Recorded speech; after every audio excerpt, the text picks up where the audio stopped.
We're very happy to have you all here. My name is Antonia Antonopoulos. I will be your moderator for this session. I am the Research Program Manager for the Edwin S.H. Leong Center for Healthy Children. And it's great to look into the audience because I see a mix of academics, I see representatives of the NGO community. Someone is okay, as well as some government workers as well. So it's a perfect mix of people, and we're very happy to have you here. We decided to have this session because, well, I'm sure if you're here, you agree that research partnerships play a critical role in children's health equity, and we're very fortunate to have some excellent speakers that are going to be able to share examples of their work that they've done in partnership and coalition building with us. So the format for the session will be that we'll have 3 presentations that'll each be around 10 minutes each. After each presentation, we'll have about 5 minutes or so for Q&A. And then depending on how much time is left at the end, we'll open it up to a broader Q&A. And I really hope that everyone in this room will take the opportunity to also share, your experiences with research partnerships. If you have, questions that pertain to the work that our speakers have done, excellent. And if you also have any questions you'd like to post to them about your own work, also very much welcome. So I will introduce our speakers before we begin the presentations, starting with Manvir Bhangu, who is an award-winning community builder and gender equity advocate, Manvir, yes, who at the age of 21 founded Laadliyan, Celebrating and Empowering Daughters, a nonprofit organization that inspires South Asian daughters of all ages to become empowered individuals through education, engagement, and awareness. She's been involved in various community-based research projects with research institutes across Canada. And she'll be presenting with Susita Winigaratne, who is a senior research associate at the Edwin S.H. Leong Center for Healthy Children, our colleague, and she's a social epidemiologist. Her work examines immigration and migration as social and structural determinants of health. She strives to harness the power of administrative health and social data to contribute to and help facilitate positive social change, which improves the health and well-being of minoritized communities. So we'll hear about a research project that they have engaged with together. I'd also like to introduce Marni Brownell. Marni Brownell is a professor in the Department of Community Health Sciences at the University of Manitoba.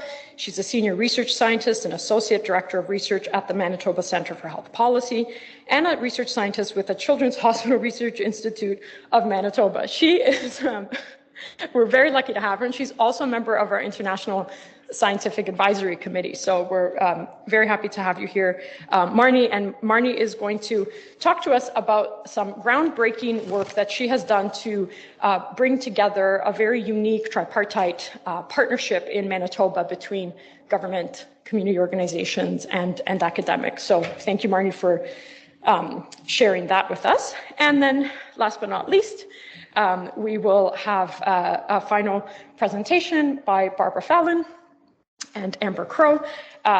Amber Crowe is a member of the Mississaugas of Rice Lake Aldergrove First Nation and is the executive director of Dnaagdawenmag Binnoojiiyag Child and Family Services, an organization that delivers prevention and protection services for First Nations, Métis, and Inuit peoples.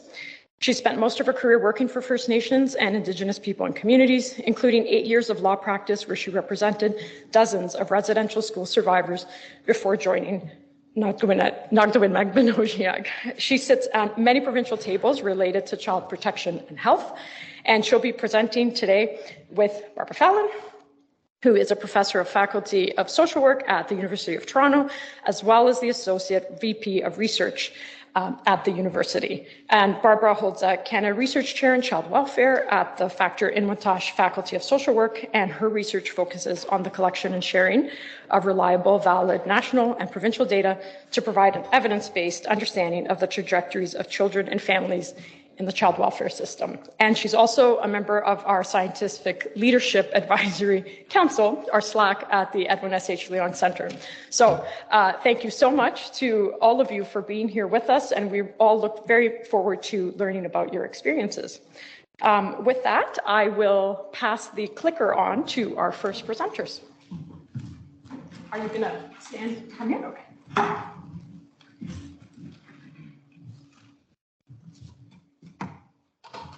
There you go.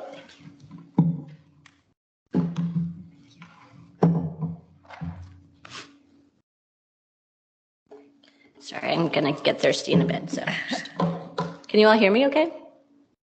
I used to project in my voice either, so. Thank you, Antonia, for the introduction, and thank you all for attending our session today. I feel really grateful and privileged to be among such distinguished speakers and panelists today, so yeah, thank you. I first met and started working with Manvir about 5 years ago. And I don't think either of us, when we started our work, could really have anticipated that we'd be working together for so long, and essentially the impact that we had and how our partnership grew. So today we'll be sharing with you some of the impacts we had and kind of the benefits of our partnership. So to give you a little bit of a background on the work that Manvir and I started working on together. So the topic was on sun preference. So just in terms of a definition, sun preference is an attitude based on the belief that girls are inferior to boys. And sex-selective abortion is a very extreme form of sun preference. And so several years ago, a postdoc supervisor of mine published a study that was in the CMAJ that essentially found women in Ontario who were born in women in Ontario who were born in India, if they had 2 previous daughters and they went on to have a 3rd child, that third child was much more likely to be a boy than a girl. And that also, if there was an abortion between that 2nd and 3rd birth, that child was even that much more likely to be a boy. And in the process of doing this research, we realized that while the quantitative data was really compelling, we didn't really have a good understanding of why this was happening. So we decided to put together a proposal, and thankfully we got a small pot of money to do some qualitative work in the GTA, where we were able to interview mothers, fathers, and grandmothers about their experiences related to sun preference. And that was when I had the great fortune of meeting Manvir, who had just started her nonprofit, which focuses on improving gender inequities in the South Asian community. So just thinking about like when we first started, and I think one of the key things that really contributed to our success was the research approach that we took. So we used community-based participatory research, or CBPR. And in terms of community engagement, I think CBPR is kind of on the extreme end in terms of the extent of collaboration you do with communities. They're really involved throughout the spectrum, and in our case, a spectrum of research, in our case also into KTE, so knowledge translation. So in terms of what CBPR is, it's a knowledge creation partnership between academics and non-academics, and importantly, non-academics are actively and equitably engaged. And all the partners contribute unique strengths and share responsibilities to understand the social and cultural dynamics of the community. And I think one of the most important and exciting things about this approach is that really you harness the research towards some kind of action. Really Manvir and many other community members that were involved in the project played such a critical role throughout the whole process, shaped so many parts of it, including co-design of a knowledge translation tool that we worked on together, which Manvir will talk about in a second. And also in reflection, I think really through that process of working collaboratively and respecting each other's perspectives, we really were able to build trust over the course of the project. And I think that really kind of set us off on a positive trajectory towards the impact that we ultimately had. So now I'll pass it off to Manvir. Hi, everyone. Good morning. My name is Manvir, and I am the founder of Laadliyan, Celebrating Empowering Daughters, which is a nonprofit organization based in the Peel region, and through which I met Susita and have now arrived here to present about some of the work that we do. And I'll talk a little bit more about the organization and the programming that we run. But firstly, as you'll see on the screen, this is the tool that we designed as a result of our partnership. This was our educational infographic poster that we still use till today. And really how this came about was during our focus groups and conversations with grandmothers, mothers, and fathers, we asked them, what would be the most helpful intervention when it comes to addressing sun preference and educating our community on the issue. And a lot of them had expressed that the intervention that we should focus on should be, informative and educational, and they wanted to create a social movement to advance gender equity through this tool. So after a lot of thinking, and a lot of consulting with community partners, including myself and a lot of other nonprofits and community leaders on the ground who belong to the South Asian community and have been impacted by this issue. We came up with this, this infographic in 3 different languages. So it's in Punjabi, Hindi, and English. And really what we wanted to do was put together something that was co-designed by community and would later be adopted by community as well. And since then, we've been using this, like especially my organization has been using all 3 of these versions of the poster anywhere we are in the community. It's also on our website, and we've really taken it, you know, at community events, at any kind of interactions or engagements we've had with young people, with seniors in our community, with adults in our community, and really bringing attention to what was discovered through our research, and also ways that we can start to address these beliefs that we have. And we also know that in our community, there's a lot of misinformation and misconceptions about science in general, but also when it comes to how the gender of a baby or the sex of a baby is decided. And we really wanted to eliminate that misinformation that's out there and educate people from a way that makes sense to them and is not overwhelmingly scientific. So that's where this was a really great tool that we put together and is still available for community members to access. And since then has actually been used by a lot of young people in university or even in high schools who wanted to talk about this issue in their classes. You know, they've reached out and said, I want to use this to reference something in my paper. So it's really great to see the impact it's had within the South Asian community and beyond. Next slide. Yeah. Thanks. I didn't know that about universities. It's exciting. So while we were working on our qualitative project, I think we had started the paper kind of along at the same time as we started the qualitative project. So the analysis of this paper used ICS data to essentially look at the same issue, but among women who were born in Canada of South Asian ethnicity.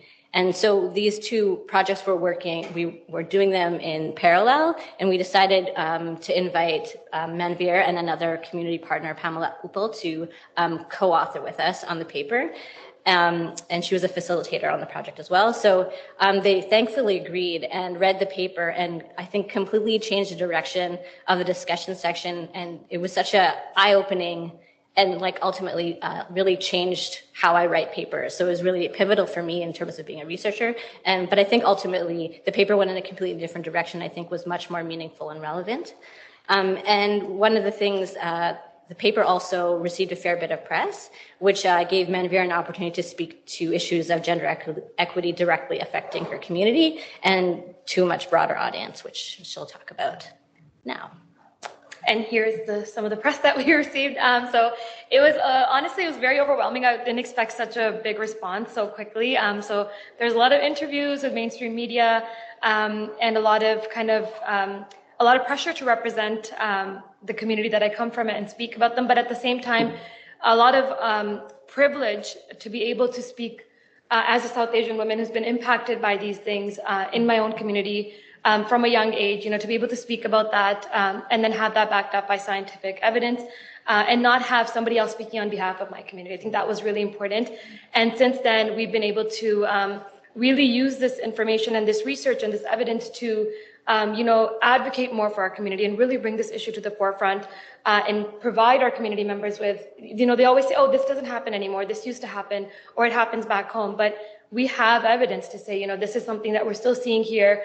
These beliefs and these attitudes still exist. And we want to make sure that people are aware, and we're providing our community with tools and techniques on how to eliminate these barriers or these biases that exist. So these are just 2 examples. We had a lot more. And since then, a lot more has happened, and a lot of our programming has grown to reflect these changes. And one of the bigger impacts that we have that still exists today is I did not know this was going to happen as a result of our partnership, which is so great, but we were able to launch our BG and Me program. And BG is a Punjabi term for grandmother. It was something that when we were talking to our grandmothers specifically, we found that in that focus group, it was usually the grandmothers who had very negative thoughts or opinions about having granddaughters in the family versus the mothers or the fathers. And it really, I remember sitting in that focus group, and it was really hard as someone, you know, who was just there to be a note taker and to just kind of be there as a research assistant, to not take it personally. So I remember I ended up having to leave the room at one point and just, like have to come back and compose myself because it was what they were saying was just so hurtful. And I really felt that something needed to be done about that.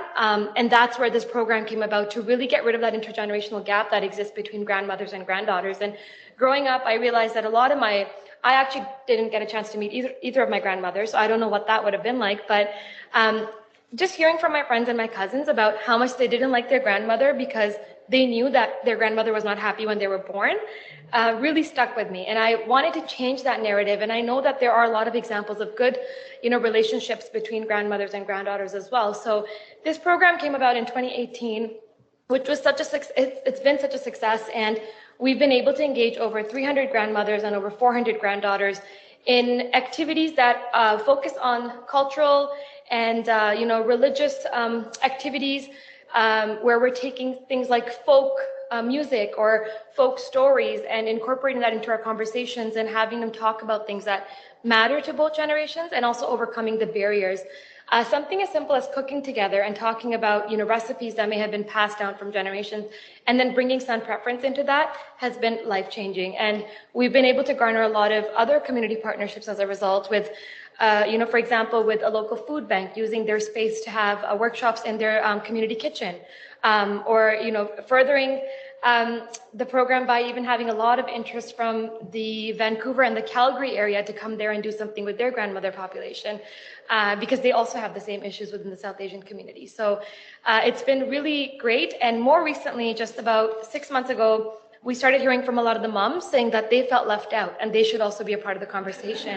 So now we've called the program BG Mom and Me. And now moms are invited, whether they're coming with their mother-in-law or they're coming with their moms, just coming together as women from 3 different generations and talking about the similarities of the experiences that they face, the gender discrimination that they face, and interestingly, talking about how it's always, most commonly, women perpetuating these kinds of thoughts and beliefs onto younger women in their lives. So trying to eliminate that, one grandmother and one granddaughter at a time, but it's working, and it's really grown in the last couple of years. So. And we also got to be on the front page of the Toronto Star in 2019. Yeah. And how are we doing on timing? Are we? We're gonna. Is this working for me? Yes. We're going to go until 12:40 to make up for the late start. It'll cut just 10 minutes into our lunch. So we have time, and you're at 9 minutes right now. Okay. So I only have one more slide to talk about. So the one last thing I wanted to talk about was an unintended consequence of our research, and really how, the benefits of our partnership, we were able to address it. So a few years ago, a federal MP approached myself and another community partner who worked with us, and they told us they were planning to put forward this bill. Essentially what it was criminalizing healthcare providers for providing an abortion on the basis of sex. I'm not sure whether she expected us to support it or not, but anyway, it was a very disconcerting discussion for me. And we went away from that conversation, Pam and I, and we were like, what can we do about this?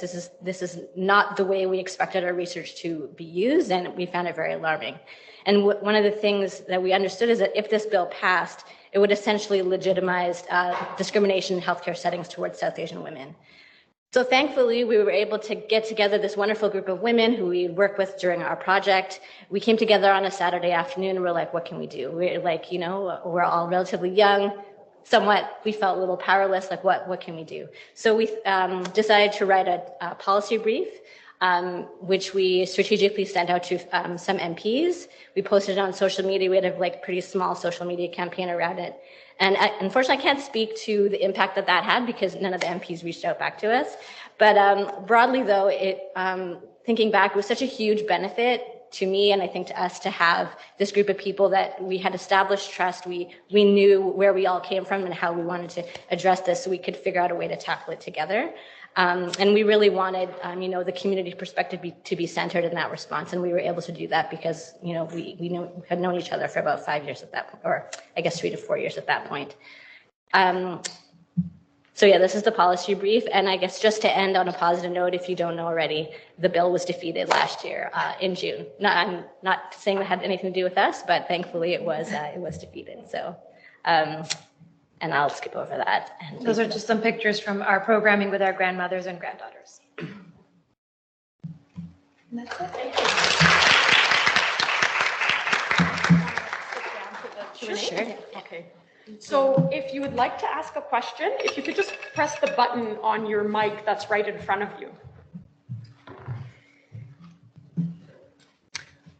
I think, Lydia, you look ready to ask. Go ahead. Hi, thank you for this very meaningful work and presentation. I just wonder, because I've been also working with the community populations. I just wonder because grandmothers who hold discrimination against their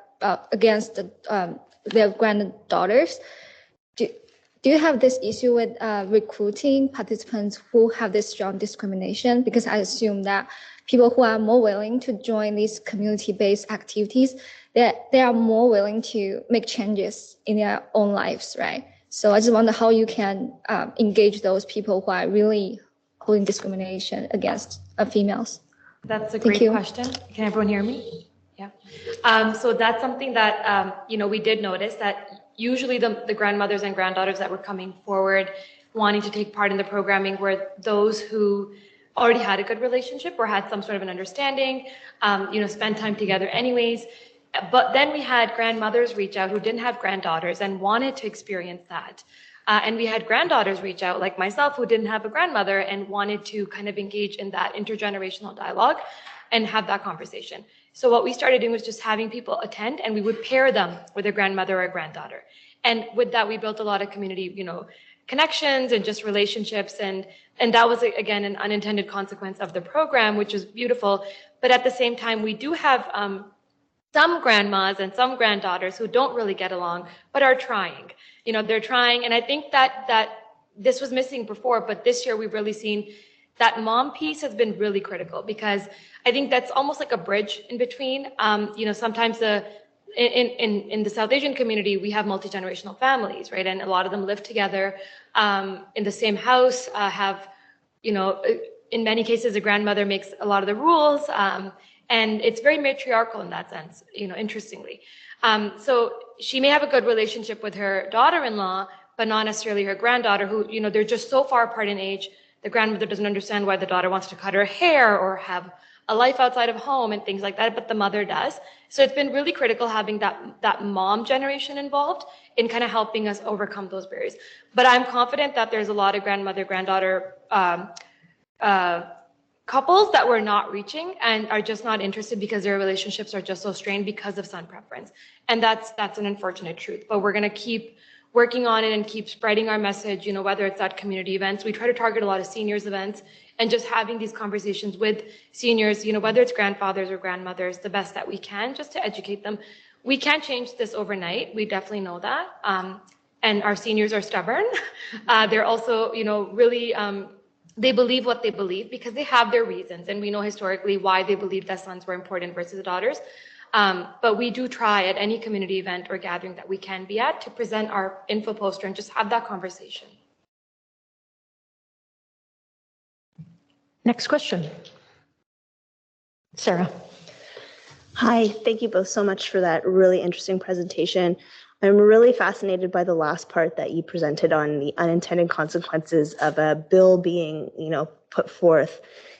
As researchers, having policies so directly as a result of our research is kind of the dream, right? To be able to have such direct impact.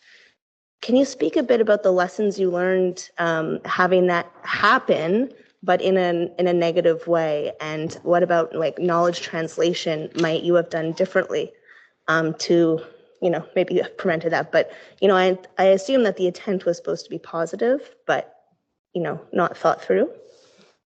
I hesitate to agree with you there. I think it's one of those things that I'm constantly thinking about because of this experience, and I don't know how to avoid. I don't know how we would have avoided it. I mean, ultimately, that MP in the press she did around the bill, you could tell there was an intersection of xenophobia in her comments, and she is anti-abortion. So it was really an unfortunate intersection of interests that are just not equitable, right? That was kind of, she wanted that to be an impact of the bill. I mean, I'm going to say that because I think that's true. So I don't know. I think, as researchers, getting your research out there is important. I think when it has to do with a historically marginalized, minoritized group, I think I'm going to be much more careful and maybe anticipate some of those things moving forward if media ever happens. So I'm tackling those issues as I'm going, and articulating those things, just so people really understand where we're coming from. Because I don't know whether in the discussion, when she reached out to us, is that she actually expected us to support her. Because I'm not sure otherwise why she would have reached out. So yeah, I'm constantly thinking about it, and I don't have a good answer. And I think it's just so context specific. But yeah, I think one of the good things that we had was that, again, that we had this group of women who we worked together and we knew each other. I would have really felt so awful, much more awful than I did if I didn't have this group of women to talk about it with and figure out what was the best way forward with their perspective in mind. I think that was really such an important thing that we had. So I encourage anyone who's doing work with populations that are similar, to make those community partnerships in an anticipation of something that you don't expect and you need feedback on. Thank you. Another question from the audience? Yes. This was happening in the history, in Islamic history, is well documented. They used to bury them alive and all of that. But we are in this generation, sometimes, it does happen. But how can you change the grandma, the grandchild, they hate the grandma.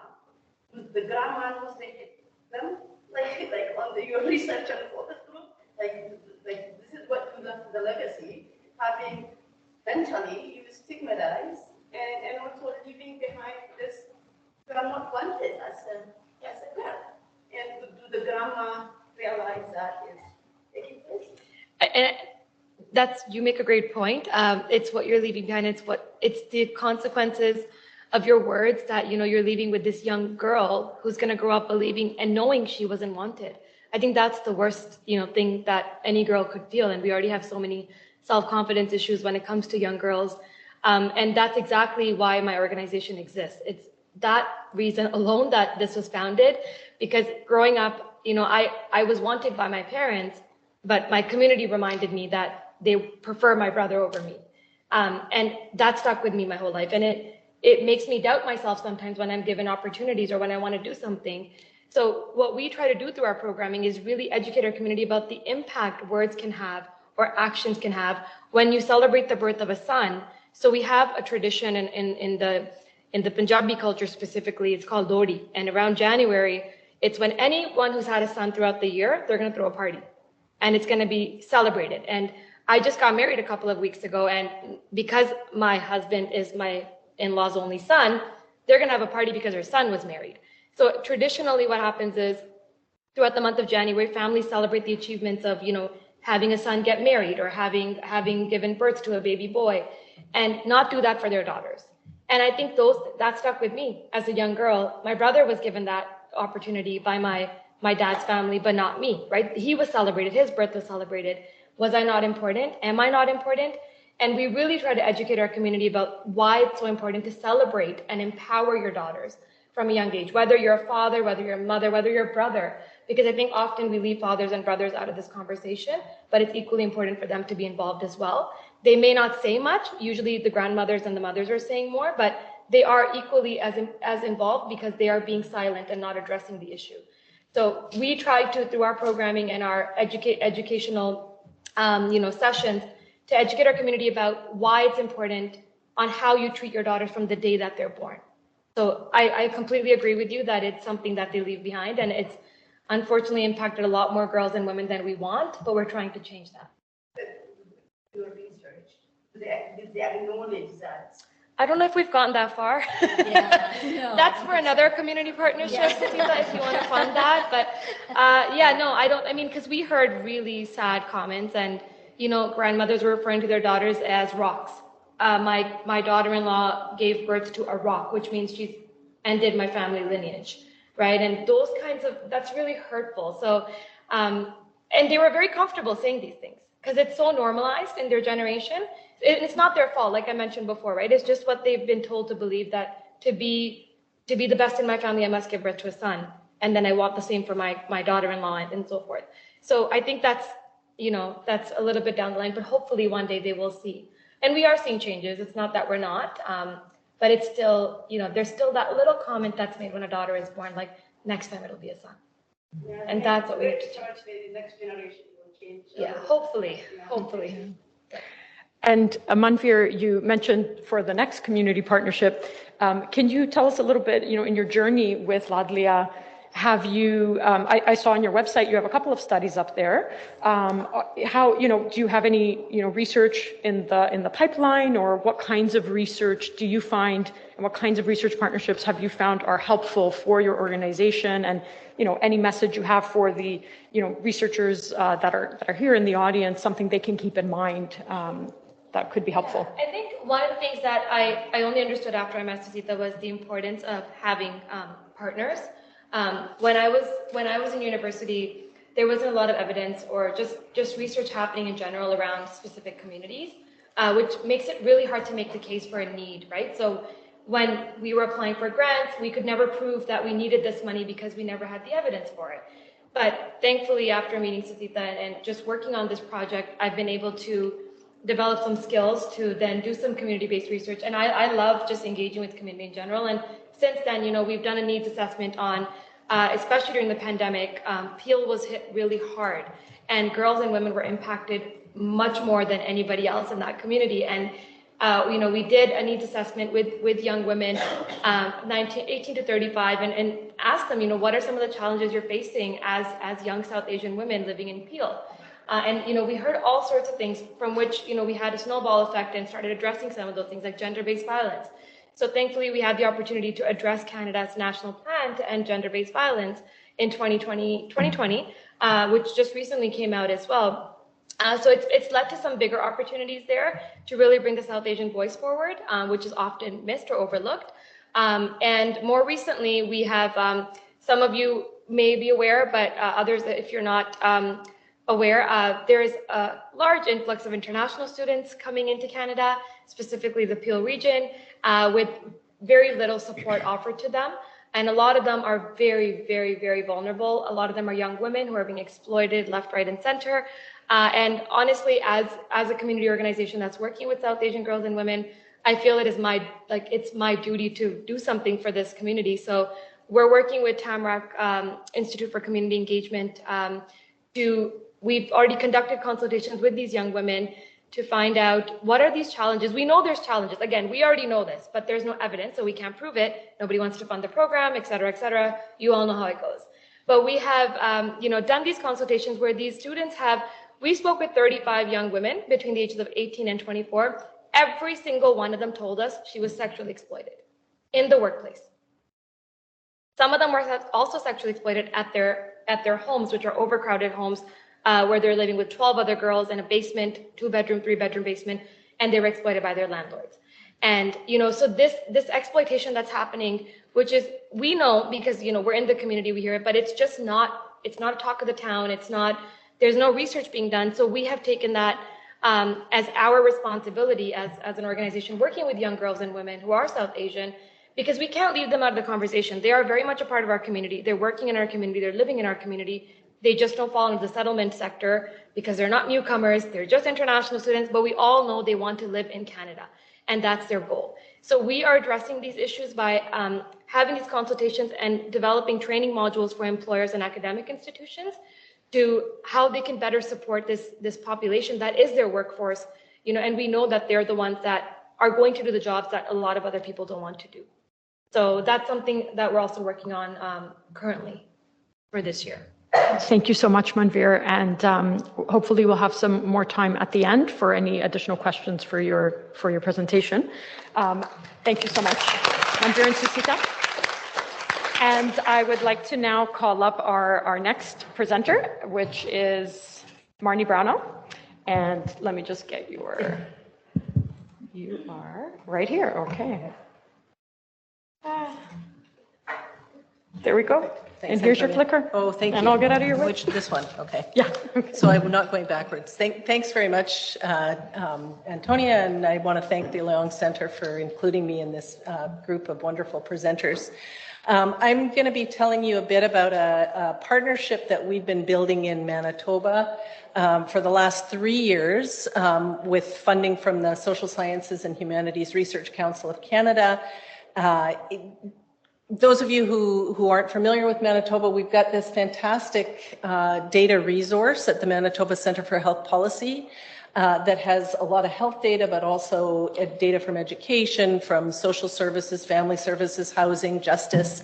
And really the idea behind this partnership was to pull together expertise and experience to really exploit these data to do hopefully innovative social policy research to start to tackle some of the complex social problems that are facing Manitoba and beyond.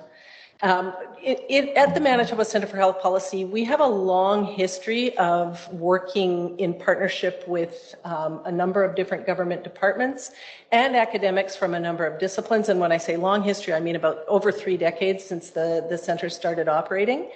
And in the last, I'd say, decade or so, we've also been working really closely with a number of community agencies and community organizations on our research to get the community perspective. But really what we haven't done is brought all these 3 groups together. And so that's what Spectrum is all about. Those of you who have done partnership research know that this doesn't just happen automatically. You bring people together and magic happens. So each of these individuals and representatives of groups from each of these sectors comes at this with very different perspectives and very different ideas about how we should be tackling social problems and complex social issues. And so the beauty of this partnership development grant that we have is that it's given us the time and the space to really work through some of the, first of all, to start building relationships and building trust amongst the partners, but also then to work through, what is it we actually want to do with this partnership? How are we going to function as a partnership? What are our values? What's our mission, et cetera? We got funded in mid-2019, and for 3 years of funding. Thankfully, there's always an additional year to fall back on. And the bulk of the funding that we requested was going to be for these in-person all-day workshops.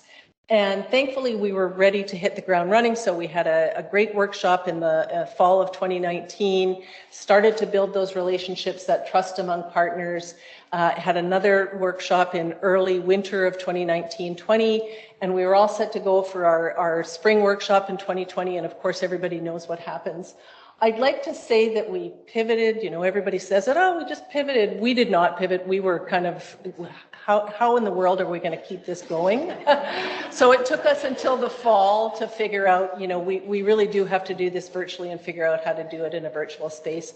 I'm not going to go into details about that now. I would just say that there's opportunities as well as challenges that come with working in a virtual space, but we have continued doing the partnership workshops over the time. So from the very initial workshop or couple workshops, it was decided that a lot of the, sort of the meat of the work of the partnership would be done in small working groups, and then we'd come back and workshop things with the larger partnership. So one of the things was to develop a mission. I'm not going to go through this in detail. I think I've talked mostly about, who we are. We're these sort of tripartite, 3 different, very different groups coming together. But I did want to highlight the very bottom point, which I think fits with the theme of this symposium, is that really our ultimate goal or our vision is to achieve equity across the complete spectrum of outcomes. We also have a values working group that, again, went away and did the hard work and then came back and workshopped. So it's really quite an iterative process. Again, I won't go through the 5 values that we hit upon as a partnership, but I did want to emphasize that we're really trying to, through all of these values, trying to make sure all the voices are heard from the partnership. Holding space to listen to different perspectives and trying to really understand different perspectives, and really not privilege one type of knowledge or way of knowing over another. Also, sort of over top of all this, we've committed it as a partnership to bring an anti-oppressive and decolonizing lens to all the work we do in the Spectrum Partnership. What that looks like, we're still, working that out, and we do have a working group specifically focusing on that. This, I know there's a lot of detail here. I don't expect you to look at it or be able to read it, but I wanted to show it because this comes from we originally called them our governance working group. Was going to figure out how we all work together. They decided they wanted to be called a space and structure group. And this is our org chart in a way, but it's very different than your ordinary org chart. Instead of the hierarchical, this is a very horizontal structure. And it's supposed to, the circle is supposed to represent the relationships rather than lines of authority you'd see in an ordinary org chart. Represented here, we have about 100 individuals involved in Spectrum, and they represent about 20 community organizations. Those are the green along the left side. We've got 9 different government departments represented in Spectrum, and we have support and buy-in at the deputy minister level, which those of you who aren't Canadian, that's sort of next to the minister. So really high level buy-in for this, and then of course from the academic disciplines, there's over a dozen different disciplines. We started just with the University of Manitoba, and then expanded to other institutions within Manitoba, and now we actually have some partners from outside of the province, including the University of Toronto. So it's growing even without us trying very much in terms of expanding beyond Manitoba's borders. So one of the things we decided to do in this partnership, at least in the first 3 years of building it, was to conduct a demonstration project, really to do exactly what it says, to demonstrate that we can bring these groups together, be at the same table, and produce some research evidence that may have an impact on policy. So again, we struck a working group. We've been talking about the demonstration project right from the first workshop in the fall of 2019, trying to figure out as a group, okay, what is it we want to study? And really hard when you only have one project you're doing for the entire 3 years. But we heard from our partners that we should be focusing on children and youth. And so we struck a working group, went away, started, talking about the kinds of things we could do, and decided really we wanted to focus on children in care in Manitoba. Those of you familiar, this is a big issue in Manitoba. Manitoba has the highest rates of kids in care in the country. And also children in care, it's not just a family services issue, it's not just a justice issue. They experience challenges across the spectrum, and so we thought that would be a good way to demonstrate the breadth of the data that we're using to do these projects. So once we hit on our focus, we pulled together who we thought would be good research teammates from each of the sectors. So the green are the community organizations, and because in Manitoba the majority of children in care are First Nations, all our community partners represent First Nations, so they're First Nations community organizations. Got lots of government representation on the team and of course the academics. So our question and our actually the policymakers on our team told us, although there's anecdotal understanding that going into care is bad for kids, there really isn't a lot of hard qualitative evidence to demonstrate that. Quite often it can be discounted that, it's not being in care that's causing the poor outcomes, but it's the things that led the kids going into care. So what we're trying to do is use some very sophisticated modeling to tease out, okay, what is the impact of being in care as opposed to being in a family with protection concerns, but where the child stays at home. So that's our research question. Also under research there, I have the advisory circle and the youth advisory squad. Besides bringing forth the quantitative evidence, we recognize that we need the context around that. So we've been working with a First Nations advisory circle, and right from when we were sort of focusing on the question and what we should be doing in the research. And we don't have our own youth advisory council through Spectrum. We are working towards building that, but the Manitoba Advocate for Children and Youth, that is one of our partners, they have a youth advisory squad that we, I don't want to say use, but we work with to discuss the findings and provide the context. The last piece here I think is really important and is still, we're working towards this working in January once we have the evidence, and we've got some of the preliminary evidence already. And that is to, okay, can we actually move this into the policy process? Can we do something with these results that's going to make a difference? And we have a policy team that's led by or co-led by one of the deputy ministers on in our partnership, as well as a professor in the Department of Political Studies. And we'll be working with them to develop some feasible policy recommendations from the quantitative evidence that we can bring forth towards government and hopefully have an impact. Just very quickly, you know, I mentioned the data that we're using for this. That's, you know, kind of a focus for the work from Spectrum. This is held at the Manitoba Centre for Health Policy. I'm not going to go into a lot of detail, just to say that we have almost 100 different data sets. A lot of them have information on the entire population. They come from a number of different sectors, and importantly, they can be linked across the individual and family members, and they're linkable over time. So it does provide us with a really powerful resource to do this social policy research. And then you can see some of the outcomes that we're able to look at as part of this demonstration project. So I just wanted to touch on, this is not an exhaustive list, but there's been all sorts of lessons learned and continually learned as we've worked on building this partnership.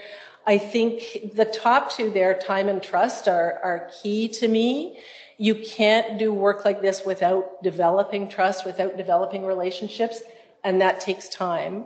And those of you who have done this work, I think will agree. I think there's a real disconnect now between what funders are telling us we need to do.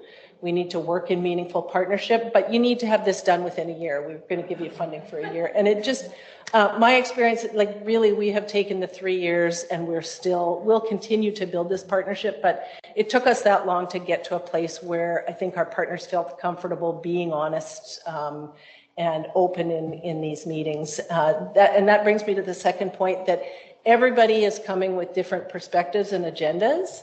And that can lead to a lot of conflict at first, which is not necessarily a bad thing, but so important to continually communicate and let individuals within the team express their feelings and perspectives. And what's been really rewarding to me is to see sort of lights going on, that these people sitting far apart from each other have said, oh yeah, you know, we are really working towards a common goal. We really do want what's best for kids.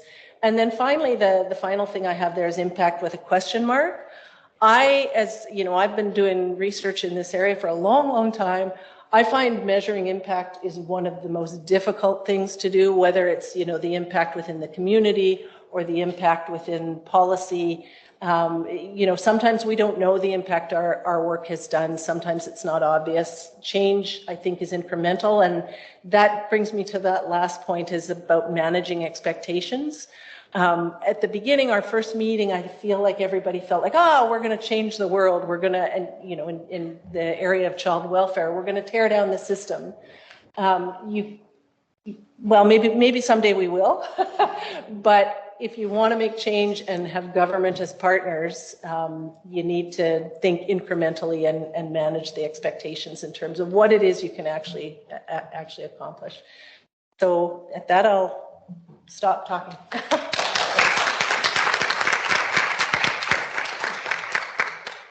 Thank you so much, Marni. I think everyone in this room can appreciate the amount of work and relationship building that goes into such a unique and enormous partnership. So congratulations on that. Let's open up for some questions. Mary.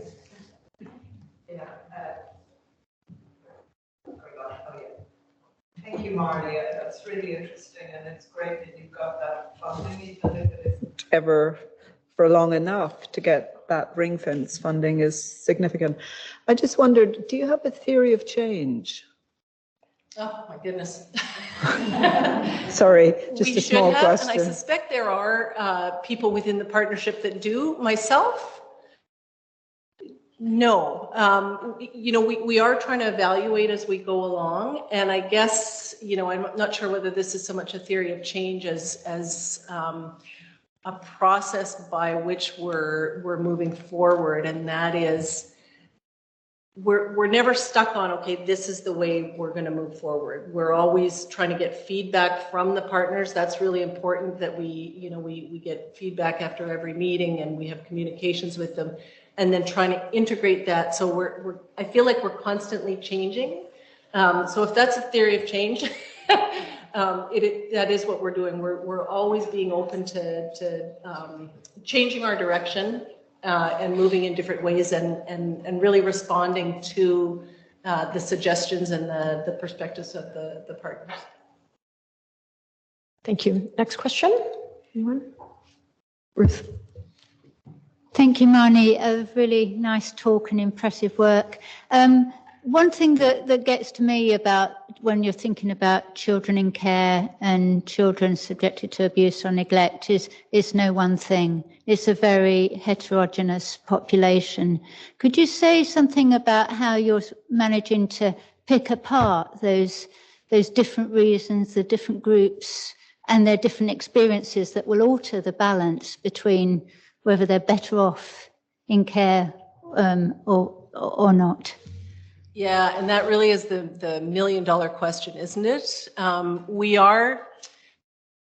One of the advantages of the data that we're working with is we've got a lot of kids, so we're looking over, I think it's a 15-year period. Unfortunately, because Manitoba has really high rates of child welfare involvement, we've got a lot of kids, like thousands and thousands and thousands of kids. And this allows us to do some very sophisticated modeling, which we are hoping will be able to tease that out. So we're using an instrumental variable analysis. I'm not going to go into the details, just because partly I don't totally understand them, and partly, I just feel like this might not be the audience. But it's a way of looking to see, okay, there's actually an overlap in those kids that are in care, or there's potential overlap of kids in care and kids in remaining with their families but receiving services protection issue. We know there's kids at the extremes of both of those, and this group needs to be in care. There's no doubt they're in danger if they stay in their home. But there's that group where there's kind of a question, should this child go into care, or should they stay in the home? And that's the group that we're trying to isolate with this sophisticated modeling, not those at this end, and not the ones who it's clear they shouldn't go in care. It's that sort of overlap group, and using this modeling, we're trying to do that. Does that answer your question? Yeah, partly. And just to sort of learn something about their characteristics, yep. but maybe a conversation afterwards. Yeah, for sure. Okay.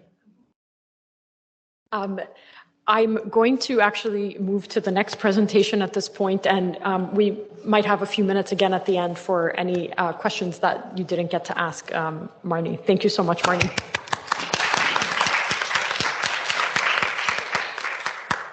And as I said, we've all agreed with the other breakout sessions over text messaging that we are going to cut into lunch a bit, because we had a little bit of a later start. So, we'll take 10 to 15 minutes of your lunch, but you'll still have an entire hour until 1:45 for that. So I'd like to, will you stay seated, I think you said? Okay, so I will give you the clicker to Barbara Fallon and Amber Crowe, and I'll get your...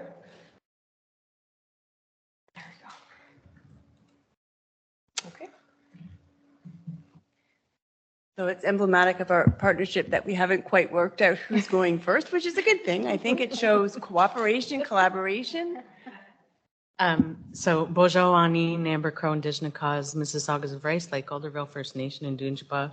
I am very happy to be sitting up here with Barbara, and I'm very purposely being less organized and prepared for this Just to bug me. to demonstrate the importance of the respective different worldviews and different approaches and different everything basically, and the respect that you need to have in the partnership in order to have it work well. And so I did this to get under Barbara's skin a little bit, but Such a great partnership.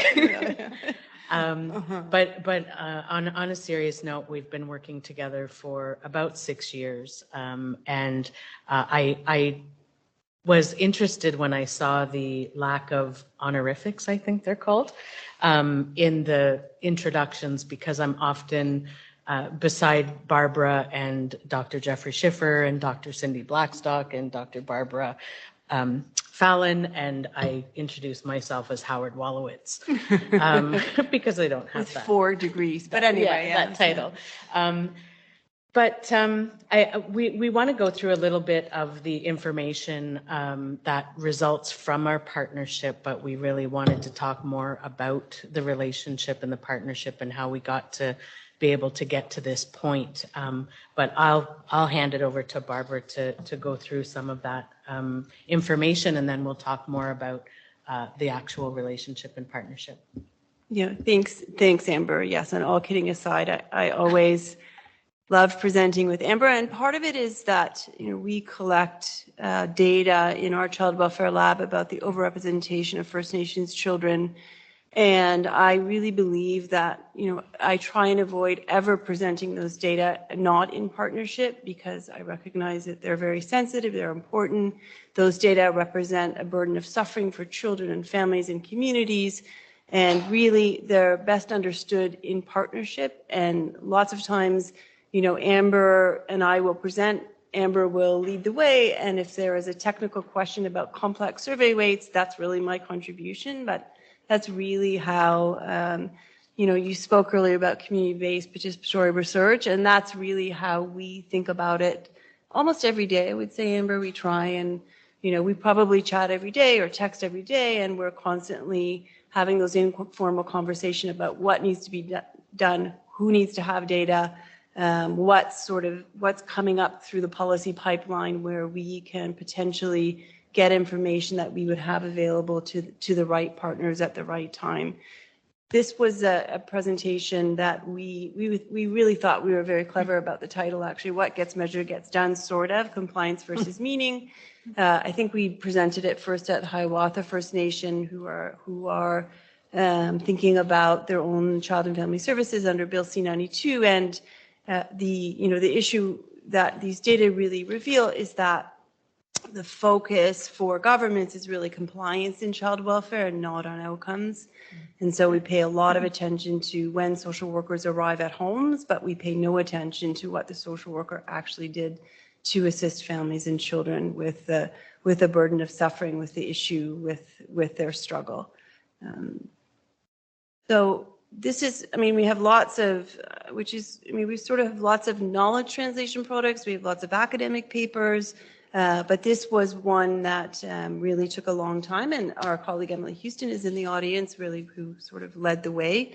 And we worked with Dr. Schiffer, Amber Crowe, to use data, so secondary analyses around the incidence of reported child abuse and neglect in Ontario, but to look specifically around the overrepresentation of First Nations children. So and I think, Cindy reminded us about the cautionary note around using the word Indigenous, because it becomes pan-Indigenous, and there are specific First Nations communities, there are Métis communities, there are Inuit communities, and they all require a different kind of engagement and thought and understanding. So the governance for these data for First Nations, we work very carefully for the Canadian data. We have a National Advisory Committee for the Ontario one. We have an Ontario Advisory Committee. And we actually separate Métis and Inuit data in this instance to compare the overrepresentation of First Nations children to non-Indigenous children. This was a name that was gifted by an elder, Amber. Um, I actually can't pronounce it yet. And I used to be able to. Nujumuin. Nujumuin. Yep. So we worked in, we worked, this is a beautiful art piece done by someone from the Native Child and Family Services just around the corner, a youth involved in their 7-Gen art program. And so the image was gifted to us and the name was gifted to us by an elder. And so, you know, we worked very carefully with the elder, and Emmeline took responsibility to lay out the whole report, and we had a deadline. We were working for a release. And that the night before, the elder called Emmeline to say that she had had, you know, a vision, a reflection in the night, and that she would like a different name, which was 2 full sentences long. So you can imagine that the 100-page reports laid out and the adjustments graphically for a new name that had 2 full sentences would have been challenging. And this is where relationship is absolutely key. So I texted Amber, check your emails, and Amber then, do you want to? Yeah, so I mean, and it was, we know, even myself, I am not able to provide a good pronunciation of this name, but I understand the Let's Have Strong Minds for the Healing, and I understand what the elders said to us with respect to the first name. The second name and the long couple of sentences that it contained, I had to reach out to the elder and talk to her about that vision and that explanation and why it was extremely important to us, but that it wouldn't, I asked if it could not be the actual title of the report. And I used the word asked because we had offered the elder tobacco and asked for the name. And if that was the name she was giving us, that's the name we would use. But we wanted to explain the difficulty in using the name. And the elder was very understanding and wanted to offer the vision, wanted to offer the longer name, because she felt that was her responsibility because that's what was asked of her. But she was also very understanding of our concerns about a longer name, and we included the longer name and the longer explanation and the vision that she had within the report, but it didn't become the name. But it was very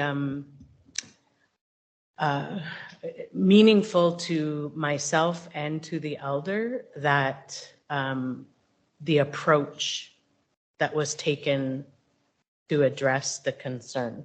That's what was important about the relationship, that you were able to come to me and I was able to go to the elder and we were all able to talk about what the issue was. And the approach was, well, if it's that's what 2 it is, sentences that's long, what it is. then we'll just inform the graphic designer. So I think, yeah, there was definitely, you know, the goodwill and the intention certainly is key to any partnership. You know, so these are data that, you know, we can present 150 slides, but, you know, essentially they look a little bit different in Ontario. Ontario is very heavy in surveillance with respect to our child protection system. We investigate about 6.5% of children 0 to 15 years of age. And the disparity at investigation for First Nations children is close to 3 times. This roughly means that about 17% of First Nations children 0 to 15 years of age were the subject of a child maltreatment investigation in 2018. And then in the year that we collected these data, the legislation, the Child Protection Act, changed to include children up to 18 years of age. And you can see that the disparity at investigation for 16 and 17-year-olds, it was really the first year that the system was able to, in a voluntary capacity, respond to the needs of 16 and 17-year-olds. And you can see that the disparity was quickly there, even though the legislation was less than a year old when we collected these data. And this is a step slide. We have it for the same in the national data as well. But, you know, it's one of the most effective slides, I think, and it's one that, Amber, you're great at speaking to this one. So So this just basically shows you that at the front door of child welfare in Ontario, we are 3 times more likely to be investigated. So we're 3 times more likely to be knocking on the door or someone knocking on the door on our behalf to be investigated. So that very first overrepresentation is at the front door. And then from that overrepresentation, then we're 6 times more likely than the other investigations to be transferred for ongoing service. So the protection concern is enough to be transferred to ongoing services. And then, so you're 3 times, then you're 6 times, then that group is then 3 times more likely than the other people in the category to become the subject of a court application. And so our families are more likely to be in court. And then again, like it's exponentially building, right? That overrepresentation is now 7 times more likely to be placed in kinship and 7 times more likely to be in a formal out-of-home care placement. So that overrepresentation builds over the investigation cycle from 3 times at the front door all the way up to each group is more and more likely to get to that point of being placed outside of the home. So this, I mean, we're going to talk more now about our partnership, but just so people know that the National Incident Study, the First Nations Canadian Incident Study, we have worked very closely with community and our partners in presenting both the major findings report and also in responding to communities, particularly around Bill C-92, around what are the presenting concerns of a child or a family that comes across the threshold of a child welfare authority. And so these are available on the Canadian Child Welfare Research Portal, where joint collaboration between McGill, the University of Alberta, the University of Toronto, PART, the OACAS, we try and make sure that anything that pertains to Canadian child welfare is organized and available through the Child Welfare Portal.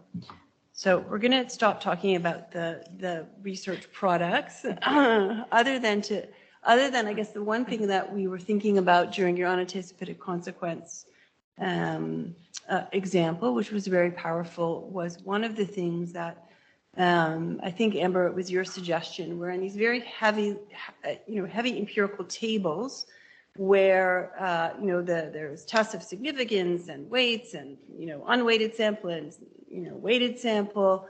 We have embedded in that table that the deficits between First Nations children and families and non-Indigenous children are the result of colonialism and racism.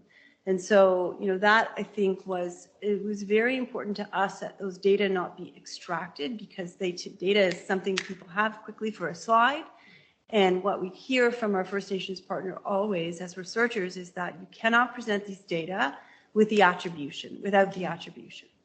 So we said, okay, well, I'm not sure the scientists love this, and certainly it's when the Public Health Agency of Canada was our direct funder, we had a lot of pushback about that footnote, but it's one now that we're pretty committed to as a research team. Mm-hmm. And our elders, but one elder in particular who I am close to and hear from on a regular basis, because she's the organizational elder for ANAFCIO, which is the Association of Native Child and Family Service Agencies of Ontario. So all the Indigenous child well-being agencies in Ontario, 13 or 14 of us belong to a provincial association, and we have an in-house elder, staff elder, who guides us, and she will often say a couple of things. One is every piece of data is a child. And you should not and ever forget that or talk about the data without that spiritual connection to the fact that it is a child. And the other thing that she says all the time is that the involvement with child welfare is a symptom. It's not the problem. It's just a symptom of the problem, which is the colonization, the colonialism context of, all that intergenerational trauma and all of the things that Cindy talked about this morning in her keynote. So don't talk about child welfare data as though that the child welfare issues are the problem, because they're not. They're the symptom of the bigger problem, which are the inequities and the intergenerational trauma and the impacts of colonization. And I wanted to say about our partnership is that you need to start from, and Cindy helped us come up with this sort of succinct way of saying While she it. was speaking. Yeah, was that you need to start with a shared set of values, and I appreciate that. You said that the bringing multiple partners together and then some sort of magic happens. Well, that magic doesn't happen. The magic is that you need to start from a shared set of values and goals, and that where the goals are not aligned or where the values are not aligned, it's going to be very difficult to be able to move forward with a partnership that will be effective in getting to the research outcomes. Mm-hmm. And so we'll just add that one of the shared values that we have is OCAP, so people may know that, ownership, control, access, and possession. So when you work with First Nations data, and certainly as Amber and the elders teaching is that those data are children, that you really have to have almost every day, a seminal awareness about ownership, control, access, and possession, and how you are implementing those. And just to always check in with partners about, okay, we're doing this analysis. Do we have enough governance? Is this a good question? Do we need to check with anyone else? That's something that we have sort of operational conversations about, I would say, in lots of different ways. Antonia's.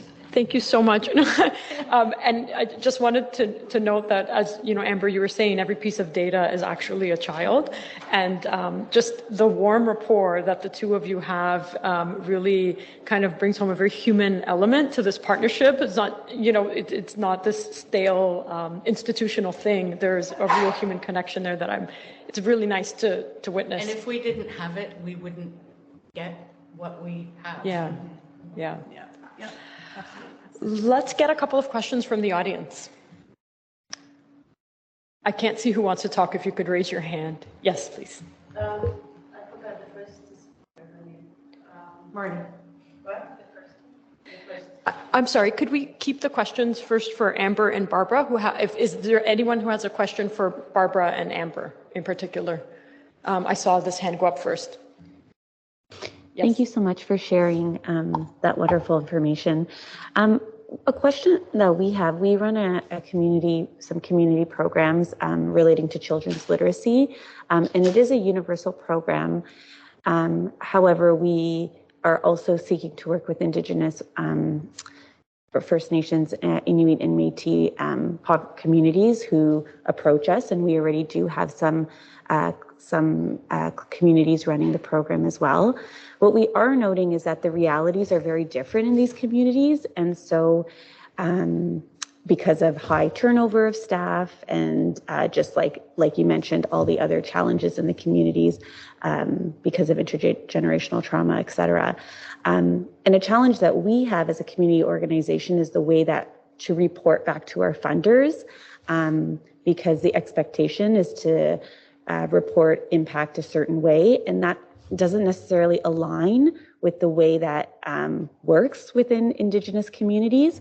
And I'm just wondering if you can share any of your experiences or provide any suggestions on how to sort of support that and engage in those communications, either whether it is with funders or with the Indigenous communities that we work with.